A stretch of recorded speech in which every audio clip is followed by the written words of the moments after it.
ഉപരാഷ്ട്രപതിയായിരുന്ന ജഗ്ദീപ് ധൻഖർ കഴിഞ്ഞ മാസം രാജിവെച്ചതിനെ തുടർന്ന് രാജ്യത്ത് പുതിയ ഉപരാഷ്ട്രപതിയെ കണ്ടെത്താനുള്ള തെരഞ്ഞെടുപ്പ് തീയതി പ്രഖ്യാപിച്ചിരിക്കുകയാണ്.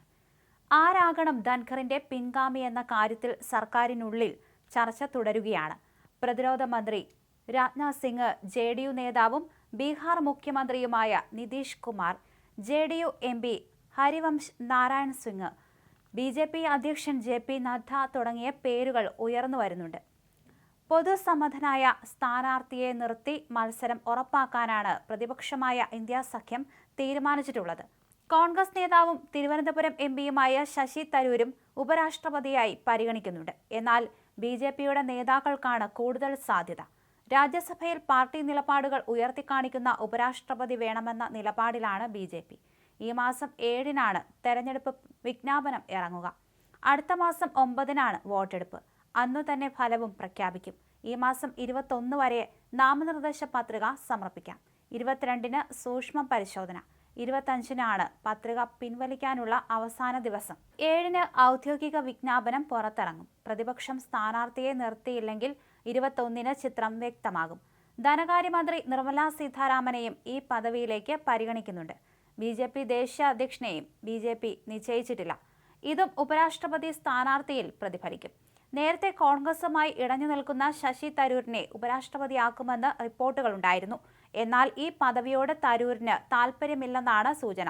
ഉപരാഷ്ട്രപതിയെ നിശ്ചയിച്ച ശേഷം കേന്ദ്രമന്ത്രിസഭാ പുനഃസംഘടനയ്ക്കും സാധ്യതയുണ്ട്.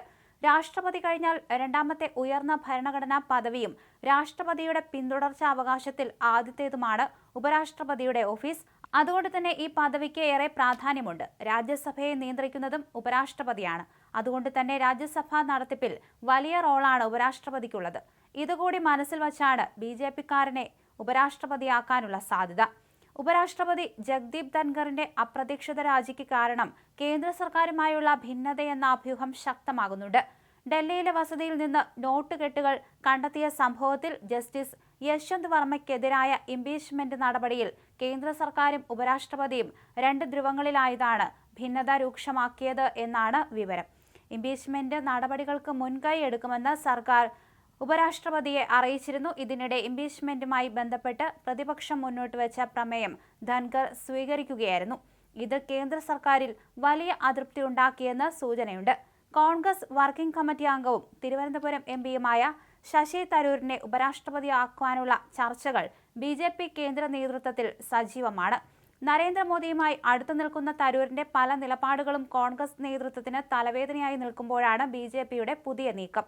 തരൂരിനെ ഉപരാഷ്ട്രപതിയാക്കിയാൽ ഒഴിവ് വരുന്ന തിരുവനന്തപുരം ലോക്സഭാ സീറ്റിലേക്ക് രാജീവ് ചന്ദ്രശേഖറിനെ മത്സരിപ്പിക്കാമെന്നും ബിജെപി കണക്കുകൂട്ടുന്നുണ്ട്. ബീഹാർ മുഖ്യമന്ത്രി നിതീഷ് കുമാറിന്റെ പേരും ബിജെപി പരിഗണിക്കുന്നുണ്ട്. വരാനിരിക്കുന്ന നിയമസഭാ തെരഞ്ഞെടുപ്പിൽ ഭൂരിപക്ഷം കിട്ടിയാൽ മുഖ്യമന്ത്രി സ്ഥാനം നിതീഷ് കുമാറിൽ നിന്നും ഏറ്റെടുക്കാം എന്നാണ് ബിജെപിയുടെ ലക്ഷ്യം.